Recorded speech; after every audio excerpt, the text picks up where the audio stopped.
Petroecuador retomó el bombeo de petróleo por el Sote después de que se realizaron pruebas sobre la calidad de la reparación.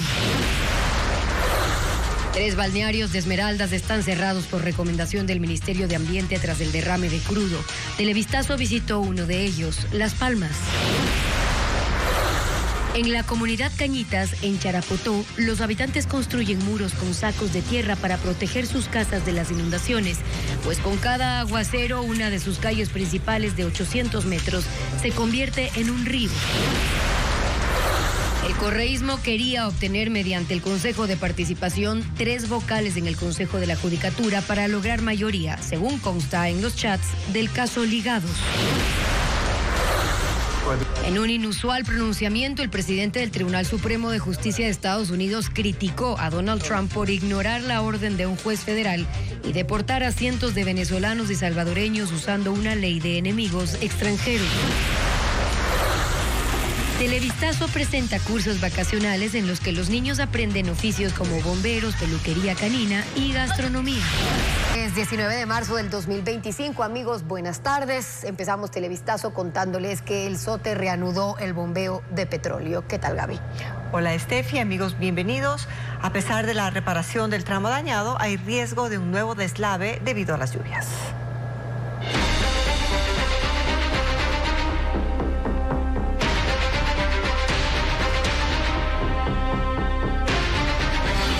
Esmeraldas, desgracia por el crudo. Luego de 7 días culminó el reemplazo de la tubería rota del sistema de oleoducto transecuatoriano Sote, que ya reanudó el bombeo de petróleo. Se estima que en las próximas horas se conozcan los balances para determinar la cantidad de crudo derramado. Hernán Higuera está en Esmeraldas y actualiza la situación. El último cordón de suelda en la nueva tubería del sistema de oleoducto transecuatoriano se hizo esta mañana y después la gerencia de oleoducto hizo las pruebas de ultrasonido para verificar que la reparación haya quedado lista. Hace unas 2 horas se retomó el bombeo de crudo a través del Sote, según confirmó el subsecretario de Energía Eduardo Poveda, quien verificó los trabajos en la zona. También sé que ya se ha empacado la tubería, es decir, se ha llenado de crudo desde el lago Agrio y se espera que en 1 hora estemos bombeando ya con crudo que llegue a Balao. Eso es lo que yo tengo la información en este momento. Reanudar el bombeo del crudo fue la prioridad en esta emergencia ambiental. Según Petroecuador, en las próximas horas se harán los balances para determinar la cantidad de crudo derramado en el sector conocido como El Achiote, cerca a El Vergel en Quinindé, Esmeraldas, y que ha dejado más de 80 kilómetros de contaminación. Los trabajadores y técnicos de oleoductos empezaron a retirarse con toda su maquinaria, pese a que el tramo de tubería reparado aún queda bajo el riesgo de un nuevo deslave. En la zona quedan restos de crudo derramado. Terminadas las tareas de reparación del oleoducto, hoy viene la segunda fase, la remediación y reparación de la zona cero y toda la zona de afluencia afectada. El problema grave es esto, la afluencia de crudo por las vertientes de agua. Aún baja petróleo, aunque en menores cantidades, porque ha dejado de llover al menos en las últimas 72 horas. Eso se constata en estas vertientes. Hace pocas horas, Petroecuador ha señalado que el volumen recuperado de crudo son 13.830 barriles en los 90 tanqueros. Estos llevan crudo y agua hacia la refinería de Esmeraldas, donde se realizan los procesos de separación. La playa Las Palmas es también el reflejo de un desastre ambiental en Esmeraldas. Por recomendación del Ministerio de Ambiente, este balneario, junto con Las Piedras y Camarones, permanecen cerrados. Elena Velasco nos informa que entre la arena manchada, cuadrillas de limpieza intentan recuperar lo que el petróleo ha cubierto. Así lucía la playa Las Palmas, desierta. Este balneario al norte de la ciudad de Esmeraldas es uno de los 3 que permanecen cerrados por recomendación del Ministerio de Ambiente, tras el derrame de crudo en el sector El Vergel. El petróleo avanzó por 4 afluentes hasta desembocar en el mar, dejando su rastro en la arena y en el agua. A pesar de la contaminación, Kerly Bustamante, quien vive cerca del malecón, llegó a la playa junto a su hija con la intención de pasear. No dejan bañar, está prohibido. Ya nosotros que estábamos viendo, pero está prohibido. Igual no nos podemos meter porque igual todavía hay petróleo en las orillas. Hay 3 agentes de control municipal que vigilan que nadie entre al mar. El ritmo agitado que caracteriza a este balneario se ha apagado. Como la gente ve las noticias y, se enteran de que la playa está contaminada, entonces no... Porque lo atractivo de lo que es el balneario es netamente la playa. Lo único en movimiento es la limpieza. 5 volquetas y 5 retroexcavadoras retiran palizada manchada de crudo y unas 31 personas con palas y fundas intentan quitar las manchas de la arena. Cuando la marea sube, las labores se suspenden, como ocurrió la tarde de este martes. Cuando eso ocurre, un campamento queda a cargo de 4 personas encargadas de custodiar la maquinaria hasta la siguiente jornada. Al menos 6 horas trabaja esta cuadrilla por día para intentar limpiar la playa.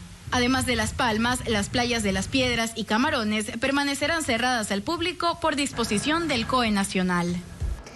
El derrame de petróleo en Quinindé obligó a Petroecuador a postergar exportaciones por 11 millones de barriles de crudo Oriente y además de reducir la producción en más de 90.000 barriles, dejando cuantiosas pérdidas para el Estado. Francisco Garcés describe las cifras. Petroecuador dejó de producir 90.000 barriles de petróleo y postergó la exportación de 11 millones de barriles de crudo Oriente debido a la rotura del oleoducto transecuatoriano ocurrida la noche del jueves en Quinindé. La imposibilidad de transportar el petróleo desde el Oriente implicó cerrar más de 200 pozos. Los 90.000 barriles de crudo que se han dejado de producir representan $5,6 millones en pérdidas. El perjuicio puede aumentar en los próximos días mientras se normaliza el transporte de petróleo por el SOTE. Se necesitarán días hasta que el flujo de crudo se normalice y también la producción con la reactivación paulatina de los pozos cerrados.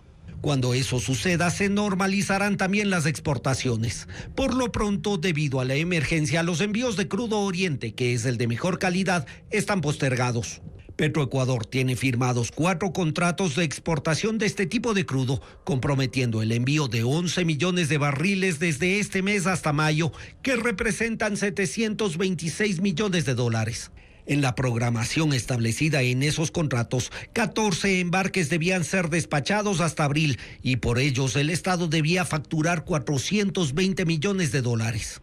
La reprogramación debido a la emergencia implicará que esos ingresos no estarán disponibles en los tiempos previstos por el Estado. Ahora Petroecuador analiza cuándo podrá tener el crudo para notificar a las empresas contratadas y reanudar los embarques comprometidos.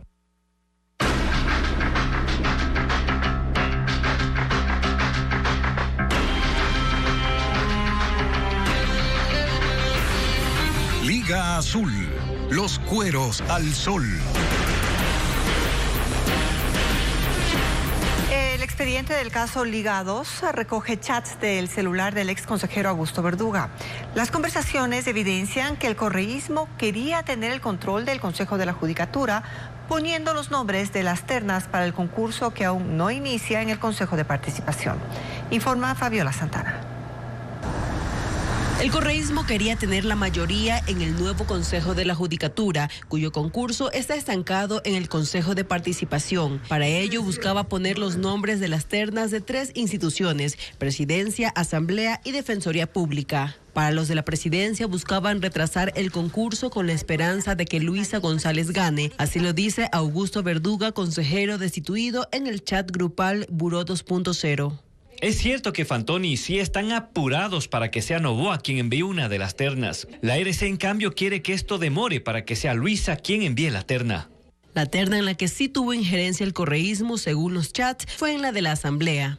Compas, aprobada la terna de la Asamblea para la Judicatura. A correr. Que notifiquen hoy al Consejo, por favor. Claro que sí. El usuario atribuido en las investigaciones a Andrés Arauz detalla los nombres que finalmente fueron enviados al Consejo de Participación por el Legislativo. En los chats también buscaban acercamientos con el defensor público para incluir un nombre a pedido del Mashi. Compa, la segunda al mando de la Defensoría Pública es mi amiga. Con ella creo que podemos propiciar un enlace con Ricardo Morales. Porfa, el objetivo es que Alejandra Vivanco conste en la terna del defensor público para la Judicatura. Ok, bro, esa man me detesta. No jodas, en serio. Me pidió el Mashi. ha sido amiga de él. Hermano, yo tengo 2 perfiles idóneos para el CJ. Son amigos míos, defensores públicos de carrera y docentes universitarios. Incluso creo que a Morales le va a resultar más fácil mandar en la terna a gente de su institución antes que a Vivanco, quien está muy asociada a nosotros. Los periodicazos serían un hecho. Aparte, te lo digo con conocimiento de causa. Mis amigos serían de lejos mucho mejores vocales que esa man. Santiago León Yumbay y Freddy Briones Delgado son correístas a morir y conocen todos los problemas de la función judicial. Verduga chateó con Santiago León, según la investigación, con el usuario Kindle. Ñaño querido, quedé en pasarle a Morales hoy el CV. Pásame por acá, porfa, el que le enviaste a Juan Elías. Kindle respondió, pero sus mensajes aparecen eliminados. Finalmente fueron otros los nombres de la terna de la Defensoría Pública. El presidente de la Corte Suprema de Justicia de Estados Unidos critica la postura del presidente Donald Trump por sus ataques contra un juez federal que bloqueó temporalmente su capacidad para deportar a inmigrantes bajo la ley de enemigos extranjeros. Trump llamó lunático al juez que asegura quiere impedir la expulsión de migrantes calificados como criminales y pidió que sea destituido.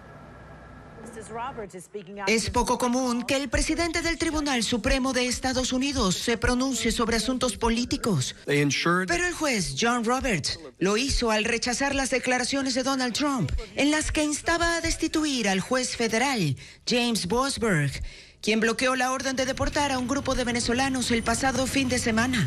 Trump además lo llamó lunático de la izquierda radical, alborotador y agitador, tristemente designado por el presidente Barack Obama. Boasberg exigió a la Casa Blanca presentar información sobre los vuelos de deportación de los últimos días, durante los cuales migrantes venezolanos fueron trasladados a El Salvador, tras ser señalados como miembros de la banda criminal Tren de Aragua. Cuestionó además que la Casa Blanca ignorara deliberadamente la orden judicial para suspender la expulsión de estas personas.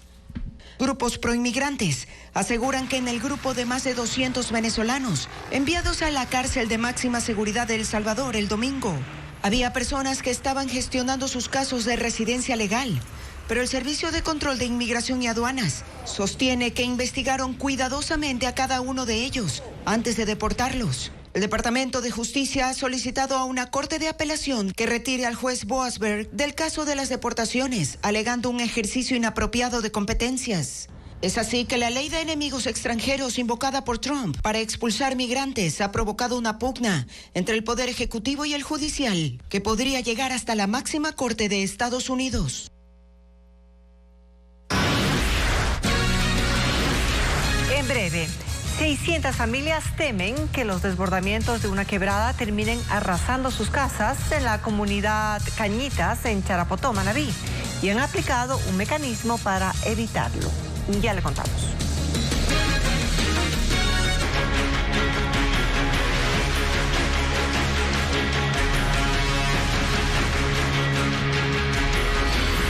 Lluvias, los estragos aumentan.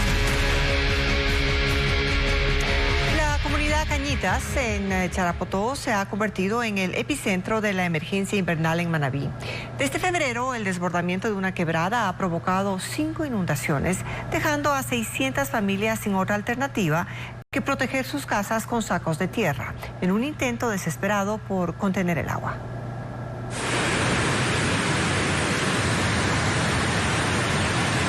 Son imágenes del más reciente desbordamiento de la quebrada Cañitas, en Charapotó, Cantón Sucre. El lunes la crecida fue tan violenta que los habitantes de la comunidad Cañitas, donde viven 10.000 personas, temieron que la corriente arrasara con sus viviendas. Cada vez que llueve y el caudal aumenta, el agua baja con fuerza desde la montaña y se une a otras 6 vertientes, tomando como cauce la calle Manuel Dávila, de 800 metros de longitud. Las casas a lo largo de ese trayecto están protegidas con sacos de tierra, pero la barrera ha sido insuficiente. En el último mes la quebrada se ha desbordado 5 veces y las inundaciones han sido inevitables. Desde la primera lluvia y los tumbó esto, mire. El agua daba arriba, se los metió antes ayer, se me dañó nevera, cocina. Luis Zambrano apura la colocación de más costales, temeroso de que otro aguacero haga crecer nuevamente la corriente y supere sus defensas improvisadas. Unos 50 sacos más. ¿Y qué nivel? Que tenemos que poner unas 2 filas más para que ella quede ahí. Sergia Espinosa, en cambio, ha tenido que refugiarse en casa de vecinos para pasar las noches. De día regresa a su hogar para tratar de salvar algunas pertenencias, pero es poco lo que ha podido recuperar. Nunca he vivido en 72 años que tengo, no, primera ocasión que he visto esto. Claro que bajaba, pero no como ahora. Según el Comité de Operaciones de Emergencia Local, hay 600 familias directamente afectadas en Cañitas. En la zona, 20 máquinas entre volquetas y retroexcavadoras del Ministerio de Transporte, la Prefectura, el municipio y la Junta Parroquial trabajan en la evacuación del fango. Cerca de unos 15.000 metros cúbicos que tenemos que retirar es bastante. Solucionar el problema de Cañitas, según lo proyectado por el municipio de Sucre, requiere encauzar la quebrada a lo largo de 2 kilómetros. Ya en el plan del Comité de Reconstrucción de Manabí, tras el terremoto de 2016, se incluyeron estudios técnicos para Cañitas, que determinaron que esta obra costaría $10 millones. Sin embargo, los recursos aún no están asegurados. Las intensas lluvias han dejado huella en vías clave del país. En Cotopaxi, un hundimiento en la Maná arrastró un vehículo a un precipicio. En la Guaranda, Balsapamba, un enorme socavón mantiene bloqueado el paso. Y en la Juján, Babahoyo, los baches y el agua estancada han convertido la carretera en un recorrido de obstáculos. Lo informa Odette Camacho.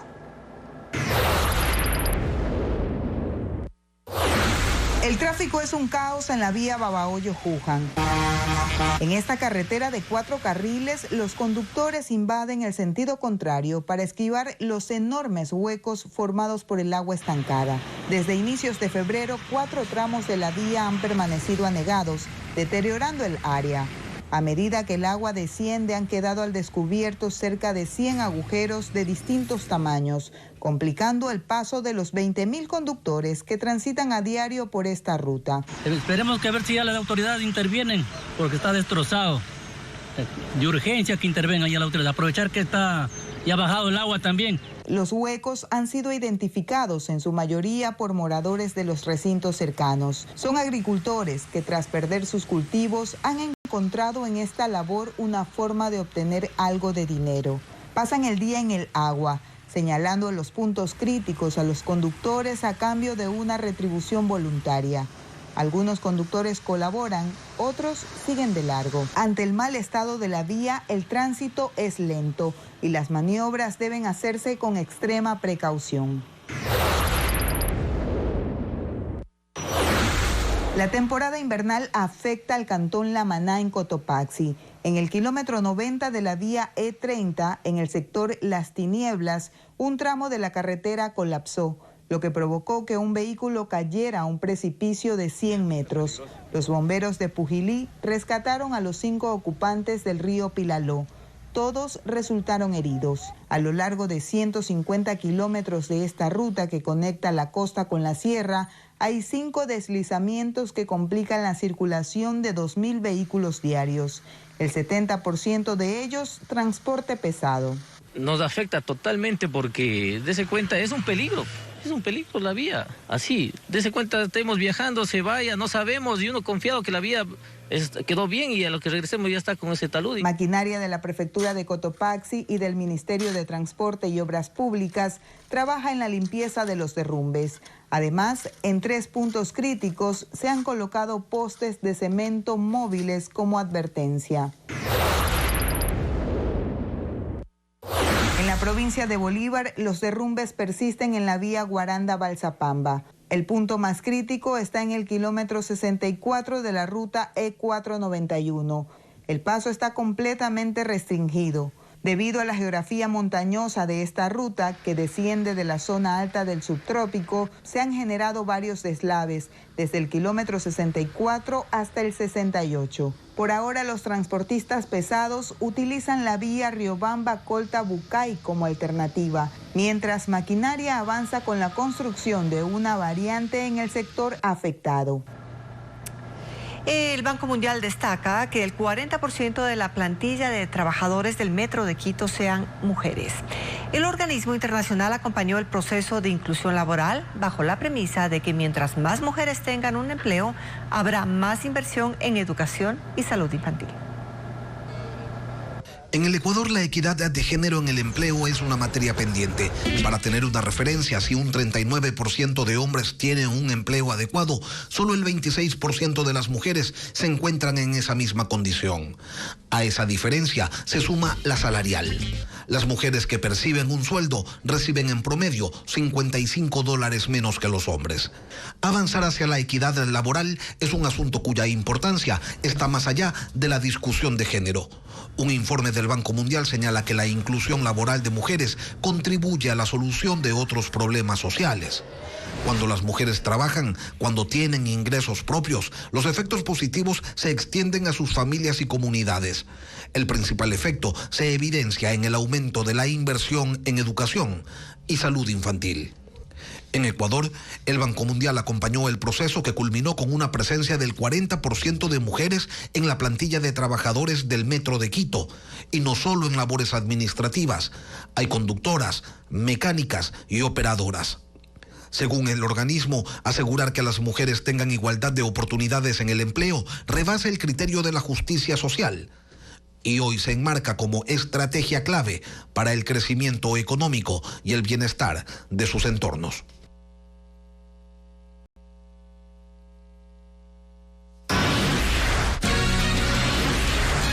Más adelante, en Televistazo, policías hallaron uniformes de la fuerza pública y logotipos falsificados de medios de comunicación en el noroeste de Guayaquil. Te contamos.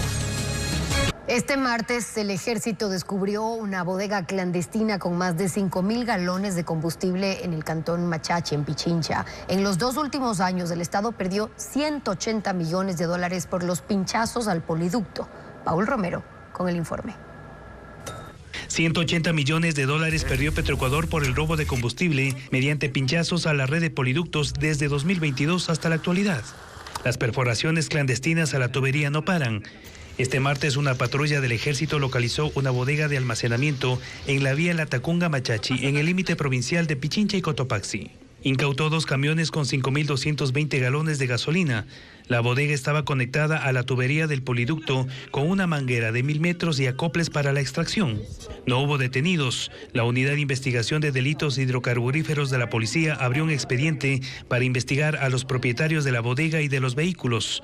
Técnicos de Petroecuador sellaron el pinchazo de la tubería e iniciaron trabajos de remediación ambiental. En el primer trimestre de 2025, la Fuerza Terrestre ha decomisado 450.270 galones de combustible por perforaciones a escala nacional. Las Fuerzas Armadas descubren cada vez nuevas perforaciones en los 1.655 kilómetros de tubería.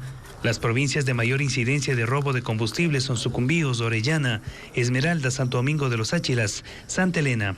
Por el incremento de perforaciones clandestinas, Petroecuador y el Comando Conjunto de las Fuerzas Armadas firmaron en septiembre de 2024 un acuerdo para la seguridad y protección de los poliductos. Más de 1.500 uniformados custodian con drones y patrullajes las tuberías de gasolina, diésel, gas licuado de petróleo, nafta, desde los centros de producción y almacenamiento a los de distribución. La policía detectó un caso de delincuentes que planeaban hacerse pasar como periodistas. En un operativo en Sociovivienda, en el noroeste de Guayaquil, encontraron uniformes de la fuerza pública y logotipos falsificados de 4 medios de comunicación. Melín Ochoa con este y otros sucesos policiales.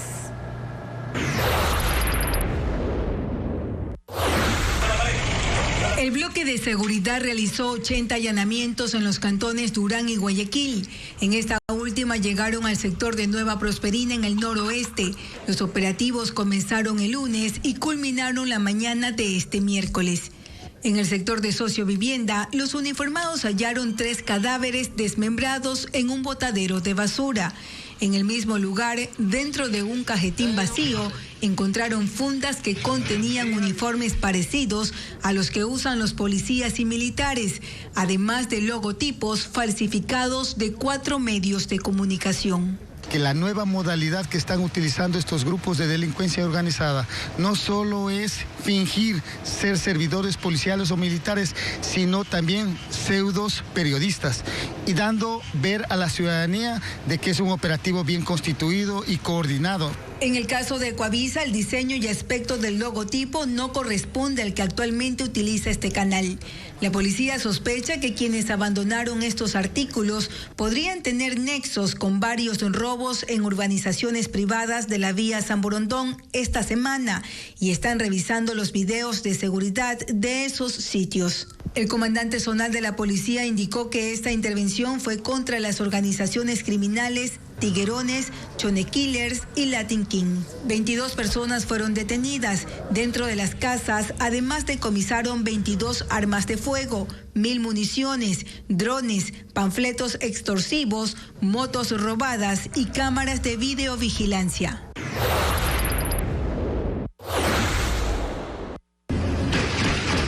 Una balacera sorprendió la tarde de ayer a los moradores del barrio Los Esteros en Manta, Manabí.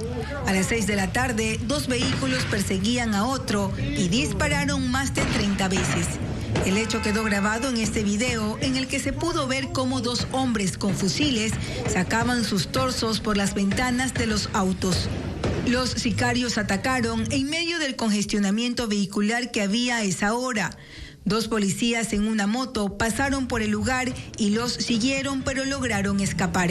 Posteriormente, los agentes encontraron en el vehículo atacado a 4 personas. 3 quedaron heridas y fueron llevadas a un hospital.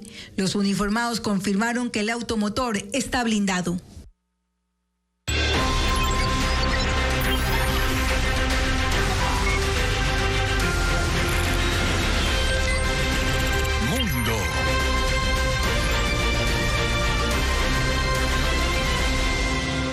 El alcalde de Estambul, Ekrem İmamoğlu, el máximo rival político del presidente turco Recep Tayyip Erdogan, fue detenido esta madrugada junto con otras 105 personas en una operación policial contra la oposición política al régimen.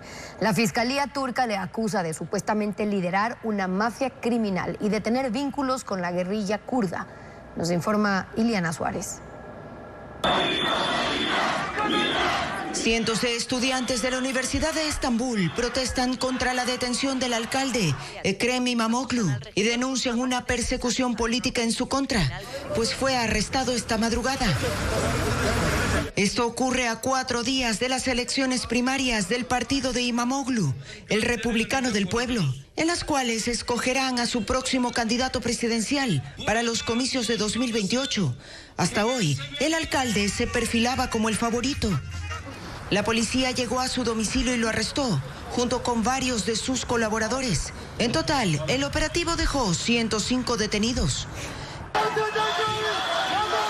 La fiscalía turca lo acusa de supuestamente liderar una mafia criminal y de tener vínculos con la guerrilla del Partido de los Trabajadores de Kurdistán.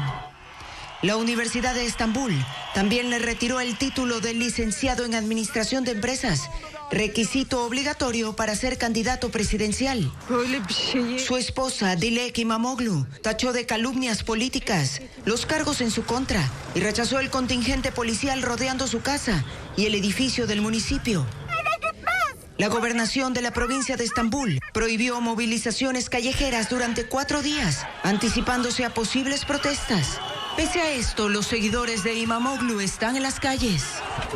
El mandatario Recep Tayyip Erdogan gobierna Turquía desde hace 11 años, tras ganar las elecciones de 2023, y ha dicho que buscará su 4º mandato. Para esto ya cambió la constitución en un referéndum celebrado en 2017, en el que se eliminó el límite de 2 mandatos presidenciales consecutivos. La Fiscalía General de Estados Unidos califica como terrorismo los continuos ataques contra los vehículos Tesla de la empresa de Elon Musk que se han dado en distintos puntos del país, como los estados de Massachusetts, Washington o Carolina del Sur. Los 2 más recientes tuvieron lugar este martes en el concesionario de Tesla en Las Vegas, Nevada y Kansas City, Missouri, donde algunos vehículos fueron incendiados. Concesionarias y propiedades de Tesla han estado en el punto de mira desde que su consejero general Elon Musk se puso al frente del Departamento de Eficiencia Gubernamental encargado de recortar gastos y burocracia en el gobierno federal. 2 astronautas dejaron la Tierra en junio de 2024 esperando pasar 8 días en una estación espacial, pero permanecieron 9 meses. Luego de su retorno, Televistazo repasa cómo fue su permanencia en condiciones extremas a 400 kilómetros de la Tierra. Se lo contamos a continuación. Vivir en el espacio a 400 kilómetros de la Tierra fue el desafío para los astronautas Butch Gilmore y Suni Williams, que regresaron ayer luego de 9 meses. Ellos recibieron suministros, pero la NASA reveló que sus condiciones de vida eran claustrofóbicas. La estación es del porte de una cancha de fútbol, con 6 laboratorios y dormitorios del tamaño de cabinas telefónicas. Tenían sacos de dormir, computadoras y objetos personales como fotografías y libros. La rutina de los astronautas comenzaba a las 6 de la mañana. Tenían 1 hora y media para asearse y desayunar. Luego se enfocaban en los mantenimientos de la nave y experimentos científicos. Por día trabajaban hasta 15 horas, de las cuales 2 dedicaban al ejercicio. Podían correr en la cinta, pedalear en una bicicleta estática y levantar pesas para evitar la atrofia muscular y el deterioro cardiovascular. Mantener la higiene en el espacio es difícil. La falta de agua impide tomar una ducha. Utilizaban paños húmedos y shampoo sin enjuague. La ropa no se puede lavar. La usaban hasta 3 meses y cuando estaba demasiado sucia se desechaba. Llevaron ropa de repuesto, aunque poca. Tareas diarias como ir al baño se complicaban debido a la falta de gravedad. Por eso la estación tiene inodoros de succión de última tecnología, con una correa para amarrarse los pies de manera que los astronautas puedan mantenerse firmes en su posición. Gilmore y Williams eran controlados todo el tiempo por monitores cerebrales, cardíacos y sanguíneos, para medir la respuesta de su cuerpo a estas condiciones extremas. Mañana, en una segunda entrega de cómo viven los astronautas en el espacio, Televistazo mostrará cómo hacen para alimentarse y las consecuencias de permanecer tanto tiempo en la nave.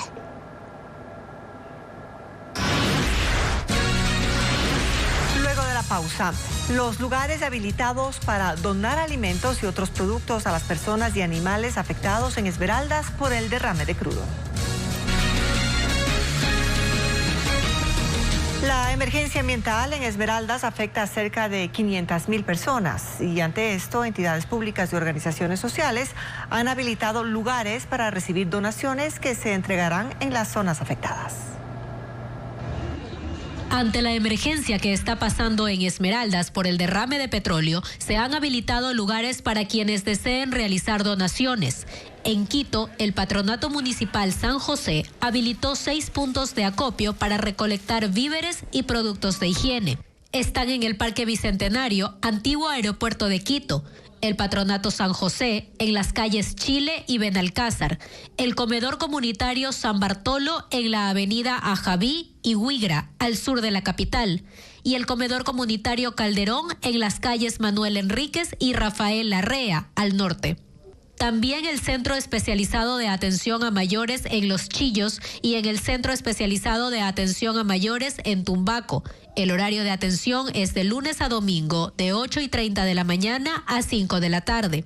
El día domingo ya lanzamos nosotros esta convocatoria a la ciudadanía y estaremos recolectando durante esta semana con la posibilidad de ampliarnos para la próxima también. Entre los víveres que se recomienda donar están agua, bebidas hidratantes, alimentos no perecibles como enlatados, arroz, azúcar y sal, productos de higiene como jabón, cepillo de dientes, pañales, toallas sanitarias y papel higiénico. Los animales también están afectados por la falta de alimentos y por intoxicación. Es por esto que organizaciones sociales como Rescate Animal y Yo Amo Animales habilitaron puntos de recepción de donaciones en 2 ciudades del país. En Guayaquil, en la Veterinaria Zamora, ubicada en el barrio del Centenario, al sur, en las calles Dolores Sucre y La C, de lunes a domingo, de 9 de la mañana a 8 de la noche. Y en la Veterinaria Vida Animal, en la Ciudadela La Fae, al norte, de lunes a domingo, de 10 de la mañana a 6 de la tarde.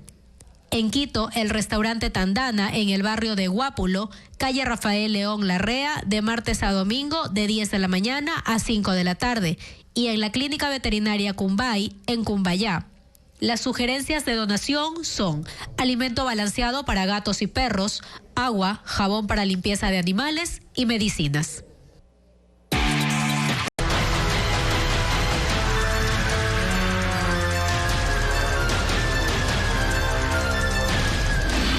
sangre sin suficientes donantes. En Ecuador hay 5 bancos de sangre de la Cruz Roja y un hemocentro en donde se procesan las pintas de los donadores voluntarios. Carla Delgado informa que más de 1000 muestras se procesan cada día.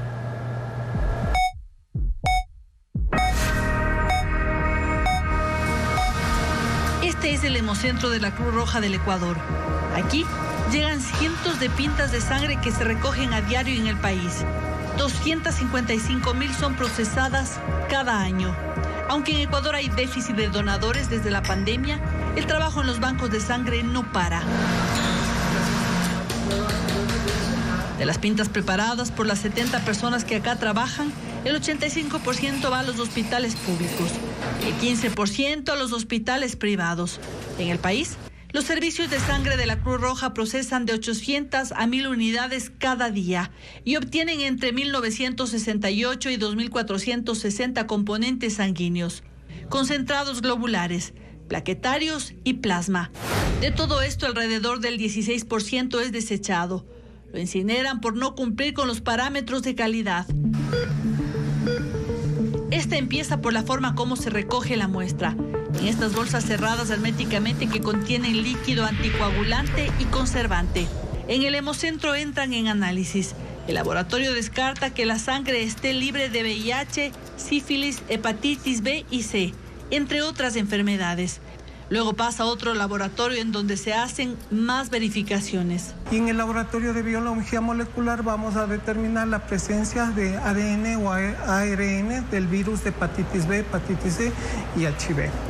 Una vez que tengamos y las unidades estén validadas, tenemos un procedimiento para verificar que el cumplimiento de cada componente sanguíneo cumpla los criterios de calidad. Una vez pasadas las pruebas, las muestras se dividen en componentes sanguíneos, plaquetas, plasma y glóbulos rojos. Y esas unidades se etiquetan por tipo de sangre y se guardan en estos cuartos especiales. Los glóbulos rojos van a unas hemotecas que la temperatura es de 2 a 6 grados centígrados. Las plaquetas tienen que ser almacenadas de 20 a 24 grados centígrados y el plasma y el crioprecipitado tiene que ser congelado a menos 30 grados centígrados. Una unidad puede beneficiar a 4 pacientes. Por eso la tarea de donar es vital. Cada persona tiene entre 4 y 6 litros de sangre y puede donar hasta el 13%. El estándar que usa la Cruz Roja es de 450 centímetros cúbicos. Durante las vacaciones, los niños y adolescentes de la costa tienen la opción de dar sus primeros pasos en oficios como bomberos, chef y peluquería canina. Luis Alfredo Zúñiga informa que cada vez hay más demanda por estas alternativas.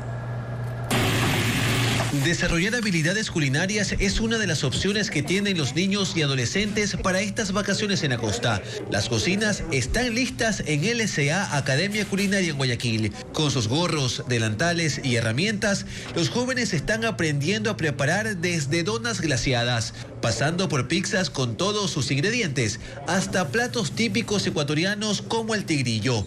Interés que aumenta en los más jóvenes. Vi que hay nuevos contenidos, hay galletas New York, adicional a eso pues vi que hay pizzas, desayunos creativos. Se han dividido a los chicos en 2 grupos para adaptar las recetas. Los instructores los guían y ayudan en el uso de utensilios. La intención es que puedan llevar esas recetas a casa y prepararlas con su familia. Son clases de 3 horas durante 2 semanas, donde abordan paso a paso la elaboración. Si es que hay que utilizar alguna herramienta, la va a hacer el instructor, ¿no? Entonces, de ahí lo que ya son procesos manuales que no conlleven mucho riesgo, lo puede hacer el niño. Los más pequeños no deben esperar a ser adultos para convertirse en bomberos. Pueden vivir la experiencia desde ahora. El Cuerpo de Bomberos de Guayaquil ha iniciado sus vacacionales con actividades llenas de aventura para niños desde 7 años. De martes a viernes, durante 3 horas, atraviesan obstáculos, se preparan para responder en emergencias y aprenderán de prevención. Ellos ya sabrán qué hacer en caso de un incendio. qué hacer y no hacer en caso de un terremoto o un temblor. Los jóvenes también aprenden sobre el uso de extintores y trabajar en equipo para auxiliar a una persona. Son 80 niños que ya aprenden en estos cursos, que se realizan desde hace 3 años. Y yo también quiero ayudar a las personas como mi papá ayuda. Hasta aquí llega la orejita. Y en Machala los jóvenes incursionan en peluquería canina. 150 personas participan de este vacacional a cargo de la Prefectura del Oro. En el recinto de la Feria Mundial del Banano reciben cursos de cómo cortar el pelo de estos animales, con diferentes estilos según su raza. Y también aprenderán a cortar sus uñas. Ellos practicarán con sus mascotas durante 1 mes y medio, guiados por instructores especializados. Alternativas de vacacionales que podrían convertirse en su vocación. Muy bien, póngalo ahí. Los tengo los dos. Cansado de aspirar y doblar la ropa, en unos años un robot podría encargarse de esas tareas. La empresa OneX Technologies de Noruega está desarrollando humanoides con habilidades para ser los futuros ayudantes del hogar.